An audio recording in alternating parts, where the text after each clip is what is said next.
Hi friends, ಪ್ರತಿದಿನ ಅಡುಗೆಗೆ ಸ್ವಾಗತ. ನಾನು ಇವತ್ತು ಟೊಮೆಟೊ ಗ್ರೇವಿ ಮಾಡ್ತಾ ಇದ್ದೀನಿ. ಮೊದಲಿಗೆ ಒಂದು ಕಡಾಯಿನ ಬಿಸಿಟ್ಟಿದ್ದೀನಿ. ಉರಿನ ಫುಲ್ ಕಡಿಮೆ ಇಟ್ಟಿದ್ದೀನಿ. 1 ಟೇಬಲ್ ಸ್ಪೂನ್ ಅಷ್ಟು ಕುಕ್ಕಿಂಗ್ ಆಯಿಲ್ನ ಹಾಕಿದ್ದೀನಿ. ಇದರಲ್ಲಿ 1 ಟೇಬಲ್ ಸ್ಪೂನ್ ಅಷ್ಟು ಧನಿಯಾಕಾಳು, 4 ಲವಂಗ, 2 ಚಕ್ಕೆ ಪೀಸು, 2 ಏಲಕ್ಕಿ ಹಾಕಿ ಸ್ವಲ್ಪನೇ ಫ್ರೈ ಮಾಡ್ಕೊಳ್ಳಿ. ನಂತರ ಒಂದು ಸ್ವಲ್ಪ ಕರಿಬೇವು ಎಲೆನ ಹಾಕಿ ಸ್ವಲ್ಪ ಫ್ರೈ ಮಾಡಿ. ನಂತರ 1 ಕಪ್ ಶೇಂಗಾ ಬೀಜನ ಡ್ರೈ ರೋಸ್ಟ್ ಮಾಡಿಕೊಂಡು ಸಿಪ್ಪೆ ತೆಗೆದಿದ್ದೀನಿ. ಸಿಪ್ಪೆ ತೆಗೆದಿರೋ ಅಂಥ ಶೇಂಗಾ ಬೀಜನ ಹಾಕಿ 1 ಕಪ್ನ 1 ನಿಮಿಷ ಫ್ರೈ ಮಾಡ್ಕೊಳ್ಳಿ. ನಂತರ ಒಂದು ಚಿಕ್ಕ ಕಪ್ನಷ್ಟು ಫ್ರೆಶ್ ತೆಂಗಿನಕಾಯಿ ಹಾಕ್ತಾಯಿದ್ದೀನಿ.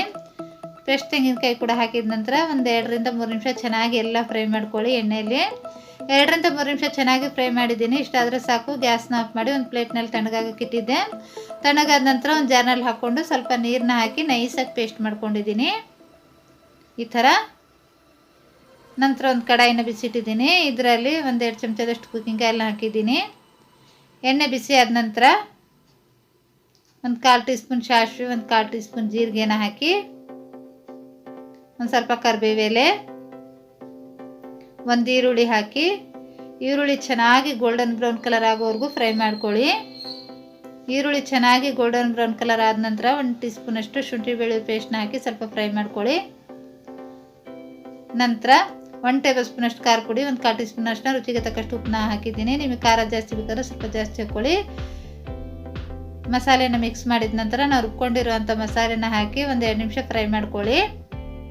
1-2 ನಿಮಿಷ ಫ್ರೈ ಮಾಡಿದ ನಂತರ 5 ರಿಂದ 10 ಚಿಕ್ಕ ಟೊಮೆಟೊ ಹಣ್ಣು ಈ ಥರ ಮಧ್ಯೆ ಕಟ್ ಮಾಡಿದ್ದೀನಿ.